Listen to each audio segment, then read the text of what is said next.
else coming on.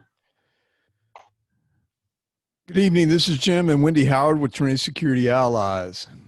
Your church's safety is our ministry. I just wanted to welcome you tonight. We're going to get into verbal de-escalation here in a second, and we're going to go through this. This is a class that really is, if done right, is 40 hours. So we're going to try to go through the bare necessity of it in 30 minutes. So stay with me. But if you want to learn more about this, please reach out and contact us at trinitysecurityallies.com. Anyway, we're going to go ahead and get started. So back in the first bombing of the World Trade Center back in the 90s, the Norfolk Police Department and the FBI joined together to start training officers and supervisors in what they called hostage negotiation. Now, with the city of Norfolk, we changed it to crisis negotiation for a reason. Most of the time, we were running into people in crises and not really a hostage situation.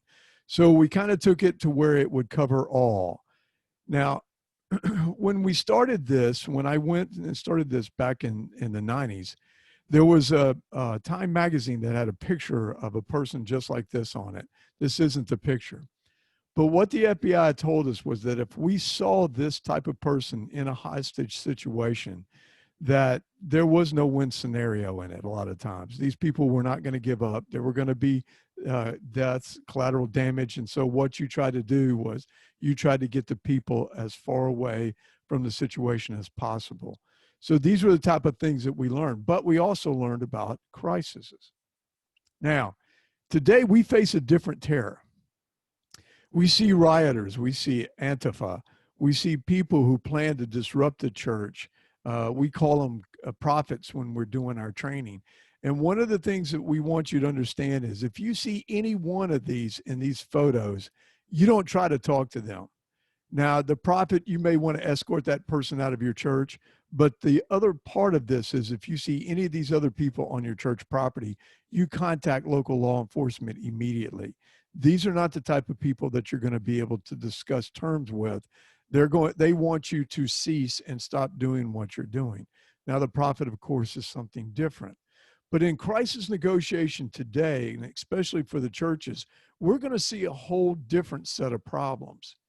You have to understand that since COVID-19, even before COVID-19 started, there was a lot of lost jobs. There were overall health issues. You know, we're finding out now that even though COVID-19, you know, there were so many terrible deaths with it, there were also issues that were not covered or were not taken care of during that time frame. So overall health issues are a concern right now and set up a set of problems for your churches.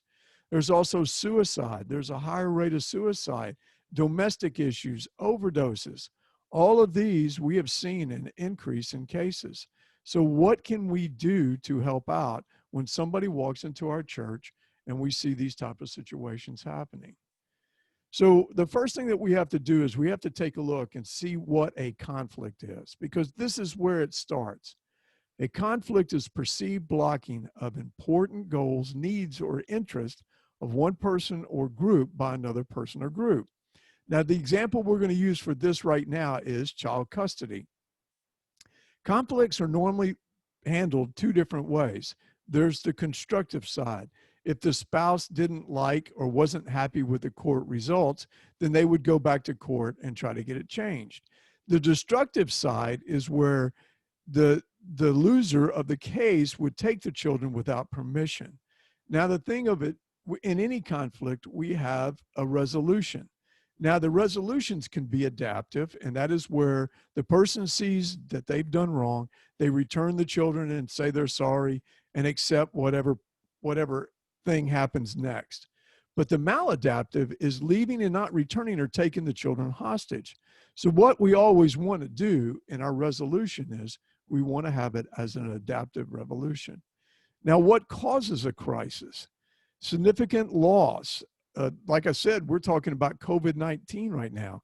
It could be the death of a family member. It could be a loss of a job.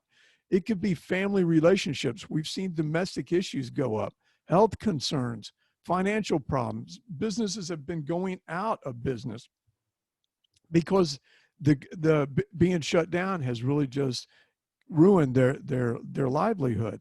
Or it could be work or school issues. Most of the time when we see things on active shooters and it's involving a school, there's an issue there at school that needs to be addressed. It is a crisis to a person and it needs to be dealt with. And so these are the type of things that we're going to start. We've already started looking for these in our threat profiling, but tonight we're going to talk about different ways that we can kind of work through these and help the person that's in need. Now, I said this as a joke today. I was at a meeting and I joked about that this is really a good course for men, us men. We need to understand and be better at communication than we are right now. And trust me, as many years as I've worked in this, I'm still not the best. But we need to start learning about the different stages, like in crisis. What is the stages of crisis? Well, pre-crisis is just your normal routine. You get up in the morning, you go to work, everything seems normal, not aware of anything, of any looming crisis or anything like that. But then we have a trigger. And when the trigger happens, we go into what we call a crisis.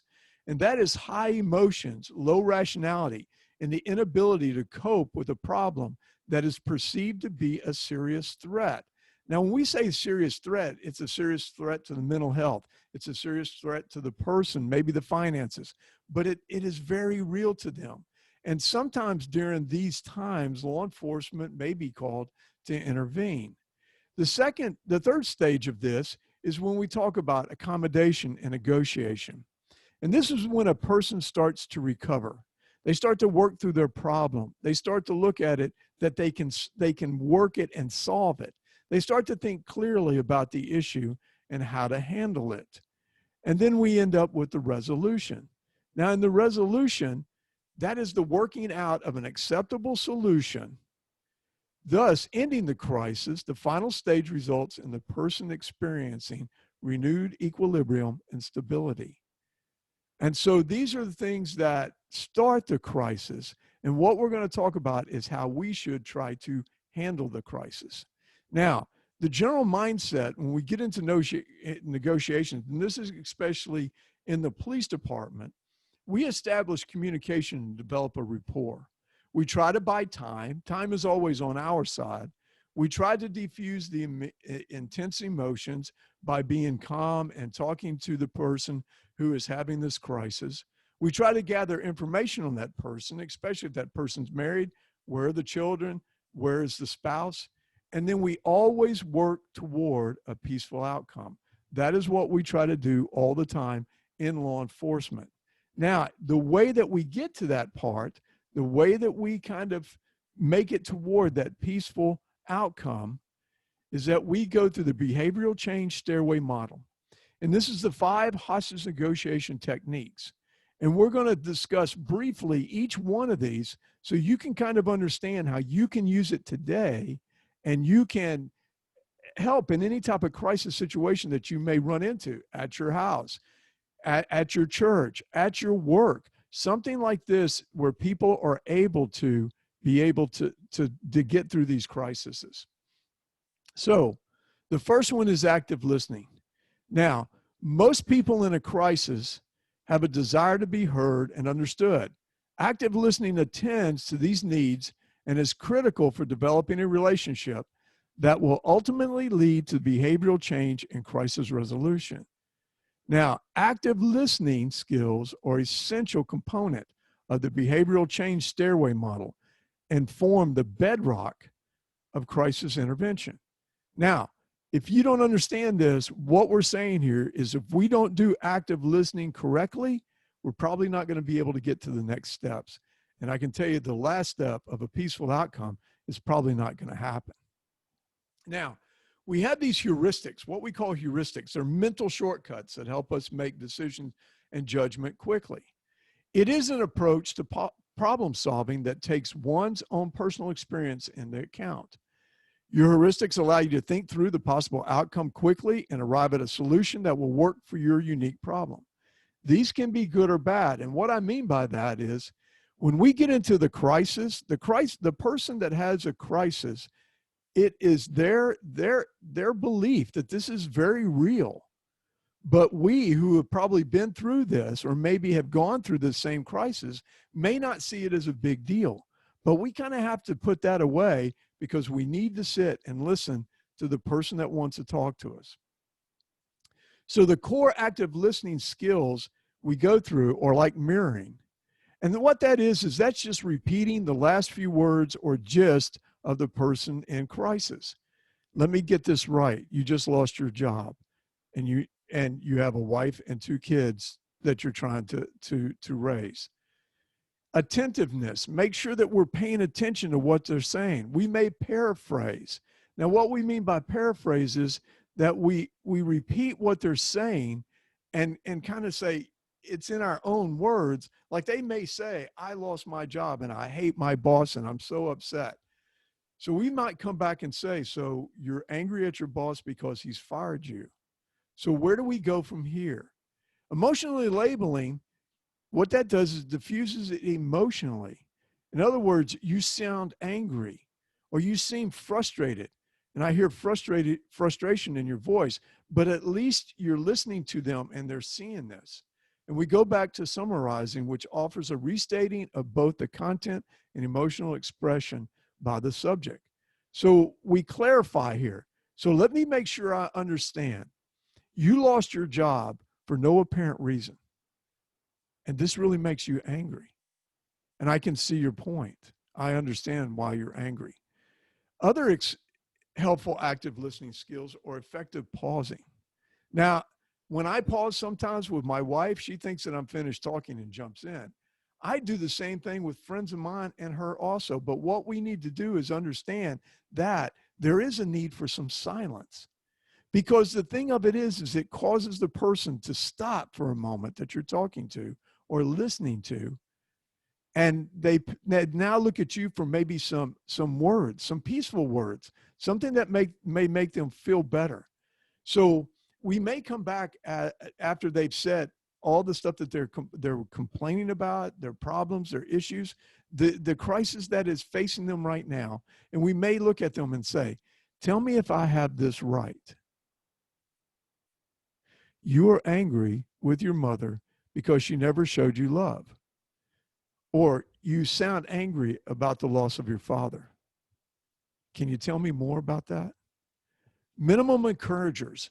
These are verbal clues to the subject that we're listening, we're attentive, and we're attempting to understand what the perspective of the person of their crisis. We may say things like, yes, right, go ahead, okay.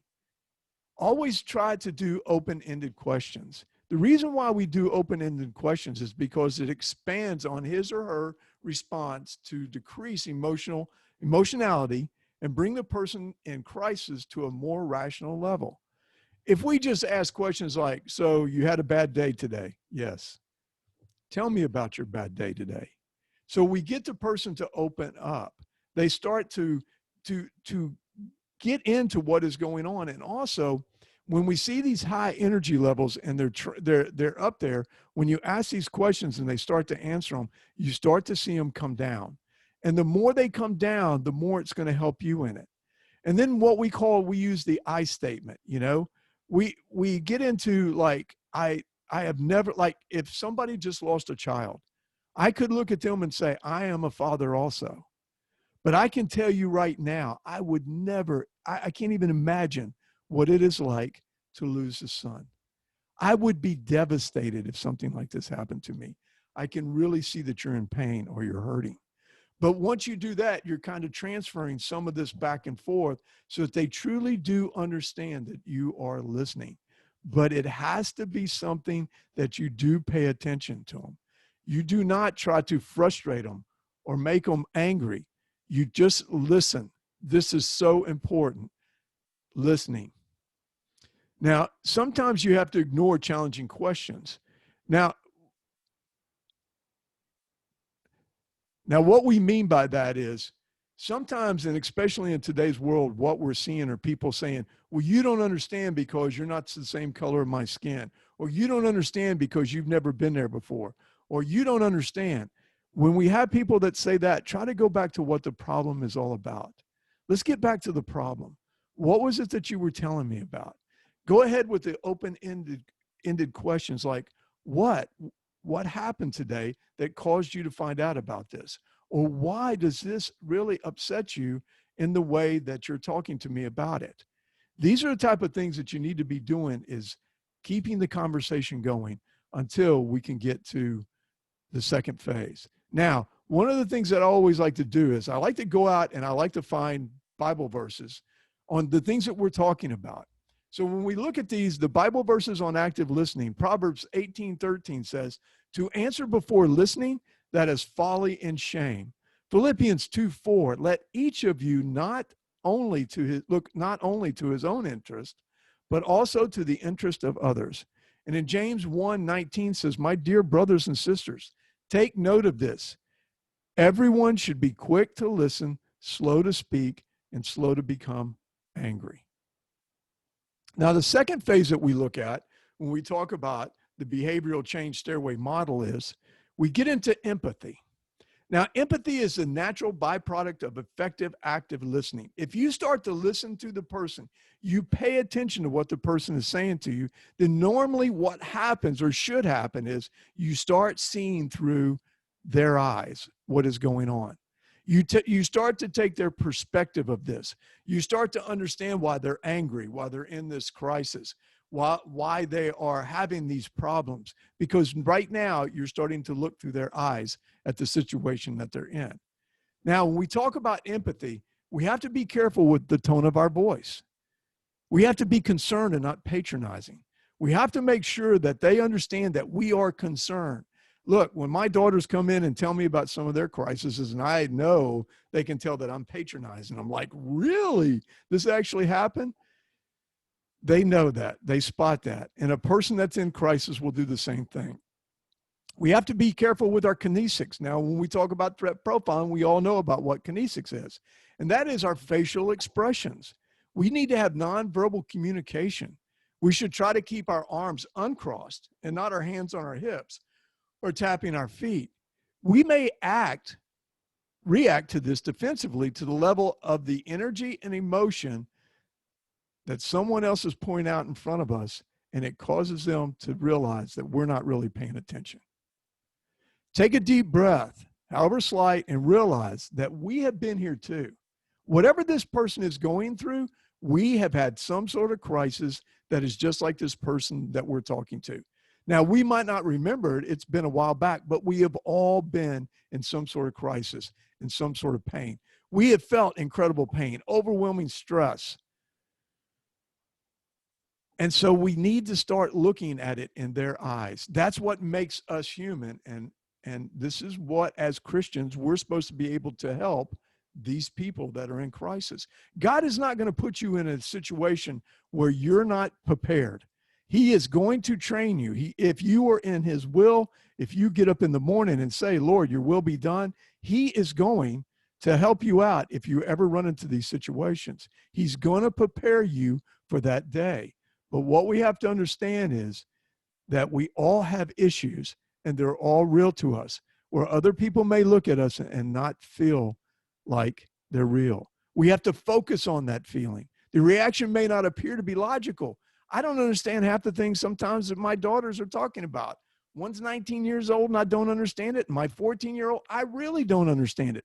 But their perception of it is as real as the air we breathe. So we have to pay attention to it, and we have to listen. And we need, especially if we're going to be with our children, work with our wives, our family members, our coworkers, we have to listen to them and understand that whatever they're going through is very real to them. Try to avoid to overreact.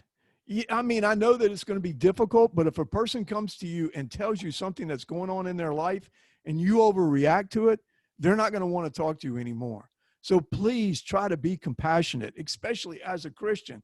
If your best friend walks up to you who's a Christian also and says, I just had an affair with one of my friend's daughters, try not to overreact. I mean, yes, it may be disgusting. It may be something that you can't even comprehend, but they have come to you seeking help. And this is a very serious situation. And it could be between you helping them out or them doing something that they would regret for the rest of their life, and you would regret because you turned it against them and not helped them with it. There are family members that they may be talking to that has turned them away, and you may be the only one. They're not thinking rational.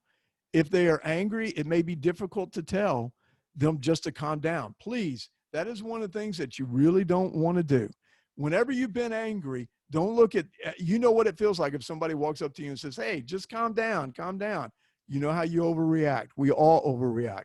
Don't do it. Show the empathy. So when we talk about empathy, we also have Bible verses that cover those, because empathy is a part of judgment. Do not judge these people. Matthew 7, 1 and 2 says, do not judge or you too will be judged. For in the same way you judge others, you will be judged with the measure you use. It will be measured to you. Romans 14, 12 through 13 says, so then, each of us will give an account of ourselves to God. Therefore, let us stop passing judgment on one another. Instead, make up your mind not to put any stumbling blocks or obstacles in the way of a brother or sister. In other words, if you can help them, you better step up to the plate and do it. So don't overreact. Start listening to them and start to see it through their eyes. Understand what empathy is all about. Now, the third stage that we get into is rapport. And rapport is very important because the first two things that we've been doing, we've been active listening, we've had empathy for the person that we're talking to, and now we have the opportunity to start getting involved in this. And I mean really getting involved, because now the conversation has really been one-sided. You've been doing the active listening, but you've been empathetic, but now we get into the rapport. And this is very important, because right now you can start seeing whether or not you've been paying attention or you have not, because you will start to agree without possibility without conceding. Look, if somebody has done something wrong, you can't look at them and say, hey, that's okay, just keep on doing it. You remember, you can pray to God and he'll forgive you for your sins. No. We have to take a look at it and see where the fault, not the fault, but where the sin is, and start to talk about how to handle the sin. It reduces real or perceived differences. If I look at a person and I say, hey, whatever turns you on, whatever gets, makes you happy, that's really not what it's about. We need to make sure that these are real things that we're talking about, real proof. And we try to find a common ground, because if we're too hard on that person, if we come hard on that person, we may turn them off and we may shut them down, and now they don't want to talk to us. So when we talk about rapport, once again, here's some more Bible verses. 1 John 4:18, there is no fear in love, but perfect love drives out fear, because fear has to do with punishment. The one who fears is not made perfect in love. Colossians 3:13 and 14, make allowances for each other's fault and forgive anyone who offends you. Remember, the Lord forgave you, so you must forgive others. Above all, clothe yourself with love, which binds us all together in perfect harmony. And then 1 Corinthians 13:6 through 7, love never gives up. Love never loses faith. It is always hopeful and endures through every circumstances. So one of the things I kind of want to say also on this is that when this happens, in the crisis negotiation part, when I was doing it with the police department, when those things happen, it was one of these things where I would go out on a call, I would talk to a person who was having issues, and by the time it was all said and done, I might never see that person again. Once we got that person out of the house, we got that person help, all these different things like this, I would probably never see this person again. What you don't understand in situations like these, this is from the cradle to the grave, because you're going to see this person or know this person for the rest of your life. And if this person is a Christian, you're going to know this person for eternity. So you better start making plans right now to get along with this person or help this person. So this is what we try to do. So now we get into the next step. We've been active listening. We've been paying attention. We did empathy. We saw it through their eyes. We've now got to report to where we can start saying things and come up on common ground. And now we should be allowed to be able to do influence. Now, when we talk about influence, it's establishing a good relationship. You've earned the right to recommend a course of action. Now, when we talk about that, what that means is I have sat and listened with this person. I may have prayed with this person. We have talked about it. We've cried together and all these different things like that. So now, because they have come to me or come to you for help, you should be able to do some influence. So here's the question: what is your influence? Both parties work toward a solution that is nonviolent and realistic. Now, the reason why we say this is nonviolent is that when we have issues or situations of domestic violence, we need to get some help here. And plus, you also may need to contact local law enforcement. You have to understand. But it also has to be realistic. I do this thing when I talk with my guys on Monday night, because when they come into the Monday night group, a lot of times they're coming in seeking help. They need the help and they want it right away. Well, God isn't a fast food service. It just doesn't happen that way. Yes, he does answer prayers. Sometimes he answers prayers really fast. But when you've got yourself into a situation, there's going to be a little bit of a work before you can get back to where God is really wanting to work with you. And so there's just a couple of things that I tell them that they need to do. The number one thing I tell them to do is that when they get up in the morning, to put YouVersion on their phone, it's a Bible app, so that they get up in the morning and the first thing that they look at is the verse of the day. No matter what it is, it starts the day off with Christ. It starts the day off with God. And as they get up, instead of complaining about good God morning, they get up and say, good morning, God. And they start to have that conversation. They start, look, tell God what you've got going on today. Tell God that you've got this meeting. Help me through this meeting, Lord. Let me be your light. Let me be the salt that people see it. And then the next thing I tell them to do is to have a conversation with their father in the afternoon after their job is done. To sit back and think about the day. God spoke to Adam in the cool of the afternoon in the garden. That's just amazing. So have that conversation with him. Have a conversation, not a prayer while, oh, Holy Father, and things like this, but just have a conversation. And then at night, read some sort of study. So that the last thing on your mind is about our Father and Christ. Get those things down, those four things. You do those, and you'll start to see a change. You really start to see a change. And this is something realistic. If I look at a person and I say, I need you to read, Genesis, Exodus, Leviticus before next week, it's not going to work. It's not going to happen. Make it realistic. Take small chunks and get them on the right page. Start to influence them. The Bible verses on influence, Proverbs 27:17 says, iron sharpens iron. So one person sharpens another.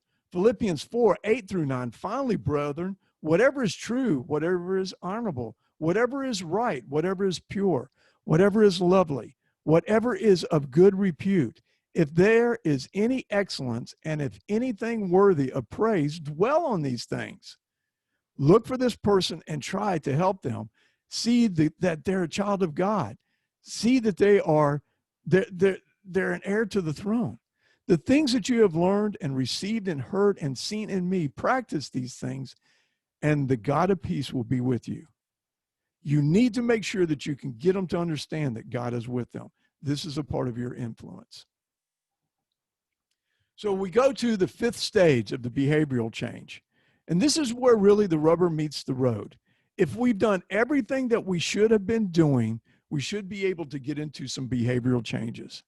Now, this works, like I said, in relationships and things like that. Now, sometimes this may be a two-way street.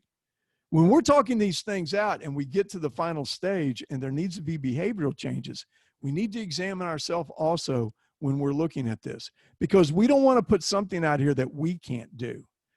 So when we look at these, we see a positive relationship between our parties now. We start to see this, okay? And the person will listen to the intercessor's suggestion. If it's a Christian issue, I would tell them to go to small groups, especially if it's involving domestic, the husband and wife, or go to a men's study. But we want to make sure that we didn't move too fast through the initial stages, that we did all the active listening. We listened to them and saw through their eyes what their problems were. We had a rapport going with them.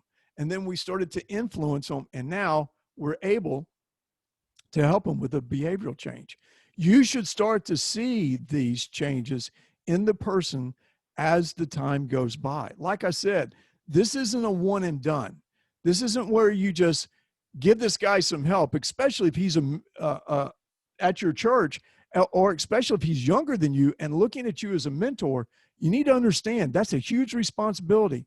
And I pray that you pray that God will help you through these, because I used to always be looking for the mentors, and now I've kind of gotten older and people are calling me mentors. It's kind of scary because I really didn't want that responsibility.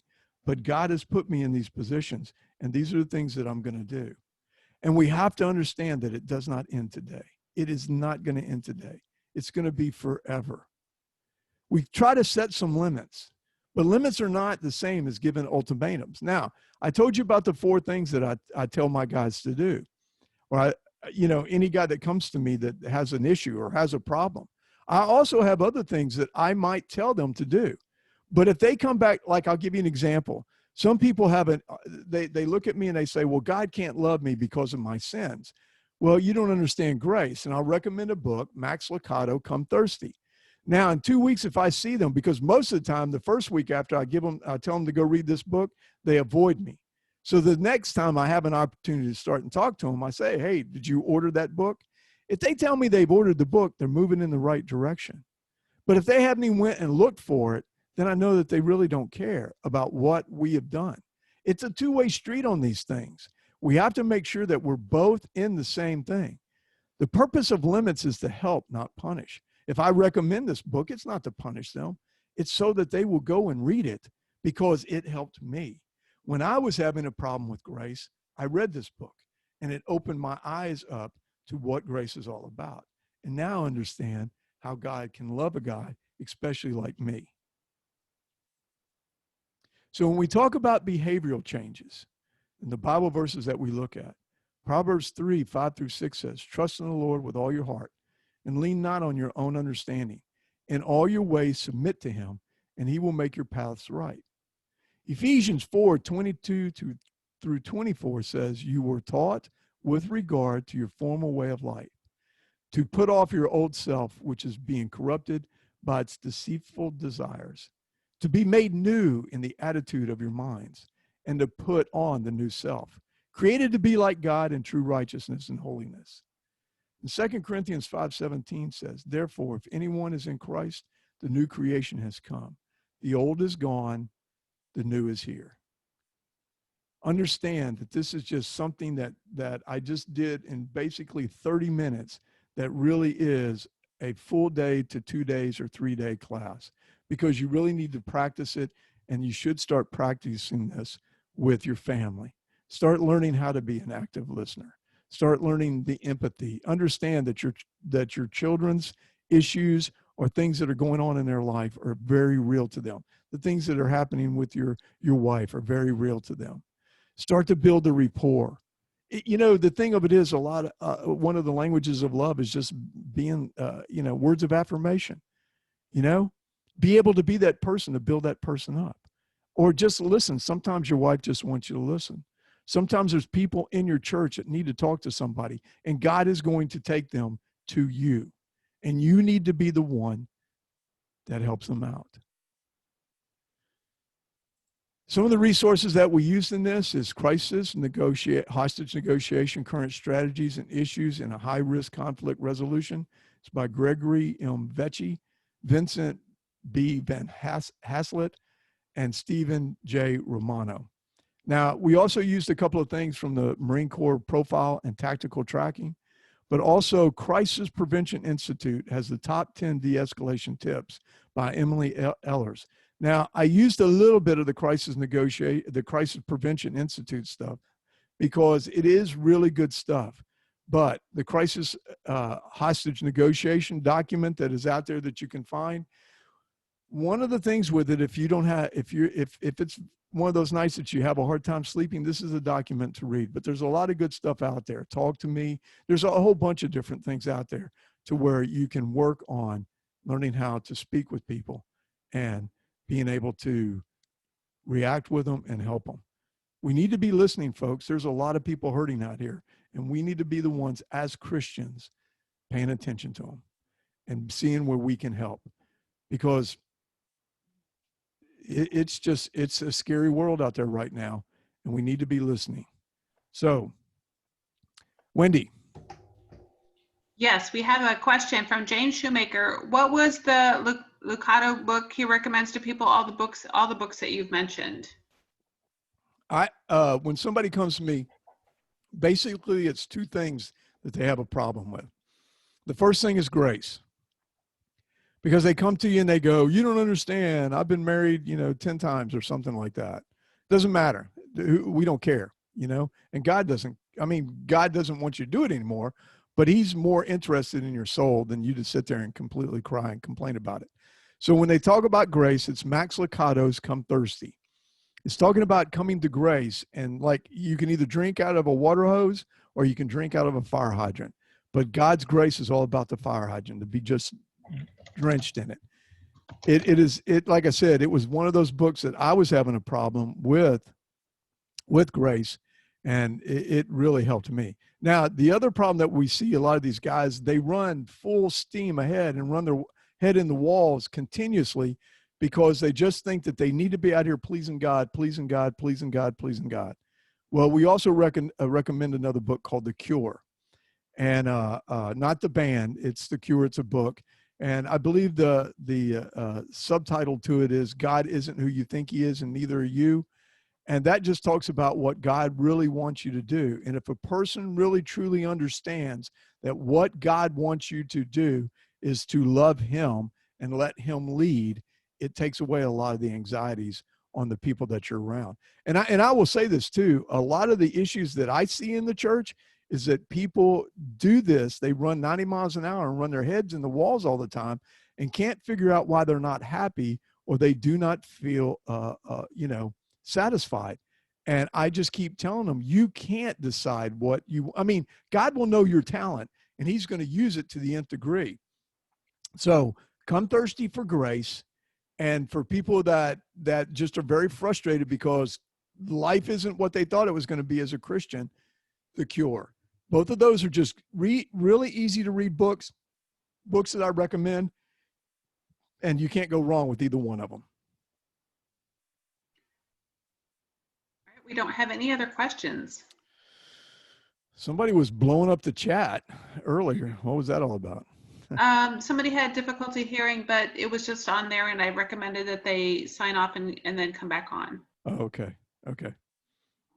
And Jim Martell, wow, great stuff. Like I said, this we're trying to get as much information as we can out here. It's very difficult to do this in just minutes, but we just want everybody to understand that there's more, and these are one of the classes that we can come in and teach and do the full, the whole thing for you. We also get into listener participation when we do this. We get people up and talking, and it's just really a good class. And especially it helps everybody out as far as what they're facing today. Every time you walk into church, you're facing some sort of crisis. I promise you, it might not be your crisis at that moment, but it's about to come to you. So this is just one of these courses that we really like, that needs, I say this all the time, that if your safety team isn't the most friendliest ministry in the church, then really maybe you need to be paying attention to it. You might need to find out why. Because if you got gunslingers in that don't want to talk to anybody, and they're running on their own, you're going to have issues. You're going to have problems. So understand that we really need to be able to communicate with everybody that walks into our church, because it is so important. We don't have, I apologize. We have one more question. Do you have any training coming up locally? What's on the, yes, don't we? Is that I closed? know there's one in South Florida, but it's, that's closed for the church only. I know we're going to be in Norfolk. We're going to be setting up some church safety network group meetings. I know that we've talked to Alan Welkett, and he's willing to come with us for some of those meetings. So we are looking for some host churches for those. I tell you what, let's do something here. Let's talk about this for just a second. I might be getting myself in trouble, but let me talk about this. We're coming up on the holiday seasons, and we're coming up on the biggest event, one of the biggest events at your churches, and of course that is Easter. We've got Thanksgiving right around the corner, and then we've got Easter. If your safety teams want Christmas. If your safety teams want to prepare for Christmas, want to talk about it, somebody reach out to us and just be the host church, and let's get out here and do some stuff. Let's get out here and do some work. We've got a lot of things that we're seeing going on around the country. We've got a lot of new stuff that we'll be talking about. And plus, I'm going to throw something up here on the screen here in a second, and we'll talk about that for a moment. But let's find us a place. Everybody that's listening, find us a place. We'll come. We'll come and do some training. Email Wendy at trinitysecurityallies.com. I'll figure it out. Yeah, I'm going to get beat up after this. I'm going to have to learn crisis. Hey, I need a crisis negotiator after this is over with. She's going to get mad at me. So anyway, she's not, but anybody else? We had a comment, somebody online, they actually had a friend that had a heart attack. They passed away, and he was actually able to utilize some of this training last night, being a paramedic. Wow. Man, we should get him on. Find out who that was.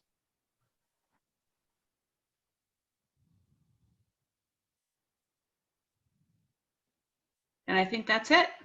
All right. I want to, if there's no more questions, if you got some, go ahead and still ask them. But I know that most of you are really wanting to get off here so that you can go watch the debate. So let's get through this. Okay. We've got it at our editors. We're editing it right now. I finally got finished with my book. It's called God's Unseen Plan. If you want to receive a copy, all we're asking for the paperback is a $25 donation. If you want the hardcover, it's $30, 30 plus donation. So that's the easiest way you can get a book. And it also helps out our ministry. So go to trinitysecurityallies.com. I know a lot of y'all have been asking me to do this. I felt led during the COVID outbreak when we were shut down to really start sitting down and working on this. And I am really excited about it because everybody that has read it so far has been telling me it's really good. I myself, I didn't, I'm my own worst critic. I don't know why anybody would want to read it. But like I said, the people that have just been giving it rave reviews. So I'm really happy about it. This book was written that if we lead one person to Christ, it is worth everything that we put into it. So if you want to receive a copy, we're hoping that they're going to be out around December. We're pushing the company to get them out by December. And it's $25 for the paperback, $25 donation. Or if you want a hard copy of it, it's 30 plus donation. Okay. Facebook, we are always out here on Sunday night, Facebook Live at 8 o'clock. We always talk about the things that we're seeing, things that are going around the country. There is a lot going on. If you haven't been paying attention, you should come out this Sunday night, because there is some breaking news that was told to me last night. And we're not going to get into it tonight, but it really concerns me. It really concerns me. So come out this Sunday and we'll talk about it. We also have our YouTube page where we do our church security. All these things that we're doing right now, we're going to be placing up there. If you want access to it, we'll talk about that in a second. Some of these that we do, they're for free. Some of the interviews that we do, but some of the other stuff that we've been doing, the training portion of it, we're putting up on the paid side. That is to help our ministry. That's the only reason we put it up there. So please understand that we're not trying to make money off these trainings. We're just trying to keep this ministry alive. because we just got finished with our conference. It was a fantastic conference. We want to continue to do those things every year. We had incredible speakers. It was unbelievable. We're also going to get a copy of that. We're going to put it out here on our YouTube page also. There will be a price for it, and but you'll be able to show it to your church or watch it at your leisure. We also have free resources on our webpage. We have our PDFs that you can pull down, putting together a safety plan, developing a safety team, carrying weapons in the church, and Sunday morning what to look for. We need to work on a few more of these so that we can help everybody out, but this is good stuff if you just want to get started. We have a lot of churches that are asking, how do I get started on it? This is an easy way to start reading. It's easy reading. It's not a lot of documentation that would take you days to read. You can sit down and enjoy it and learn a lot about how to put together a safety team. We also have our online membership program. If you sign up today to access our online church safety training libraries for just $25 a month. This is live online training that you can access at any time and share with your team. A membership will give you a ticket to our annual church safety and liability conference. A membership supports the ministry, and all you got to do is go to trinitysecurityallies.com, membership, for more information. We also have church memberships. Now, church membership is $125 a month, or if they pay for the year, it's $100 a month. So these are things that get churches training. We will come out and do 2-3-hour trainings for a church, or a full day training for the membership. Plus, it gives them 5 tickets to our conference. And so if you know some churches, and we're looking for sponsors and people to help us, because it's just that we want to get out here and we want to get to these churches that are under 500, because they need this training just like the bigger churches do. And Jim, we need to mention that those church memberships are not just for Florida. We have members in Wisconsin and Iowa, and we're going to be back up in Norfolk again. So that is not just for Florida. Yeah, we go all over the country. Understand that. We've been blessed. I mean, some of these places that we've been to, we just got back from Iowa, and it was just fantastic to be up there, because everybody needs it. This isn't something that is just meant for one church. I don't know. I really, truly do not know of a church from big. We talked about what happened in Memphis, Tennessee, to what happened in Sutherland Springs. It does not matter the size of the church. You're going to have issues. You're going to have problems. Are you ready for them? This is where we need to get in and do some training to help you be proactive instead of reactive. So let me just talk about USCCA again. We had them at the conference. They were fantastic. Ricky was just wonderful. They are coming out with some new stuff. This is going to be some exciting stuff. We'll get into it later on when we have all of it together. We're going to do a whole night talking about it. But if you're out here carrying a concealed weapon, you don't even have to be carrying a concealed weapon. You see how the world is right now. And if you have to defend yourself, no matter what, they cover you for defending yourself. So if you think it won't happen to you, it will.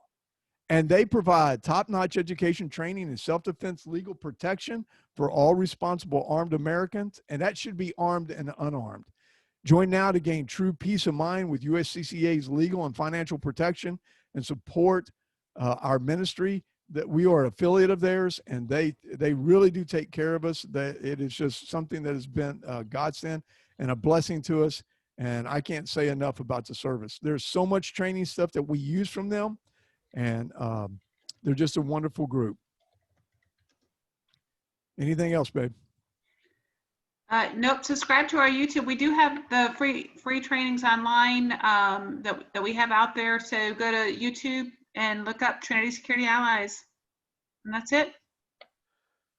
Well, thanks for coming out tonight. It's been a while. It's been a while since we've done a webinar. I kind of got rusty there, but I really appreciate y'all coming out, and I look forward to seeing you next week.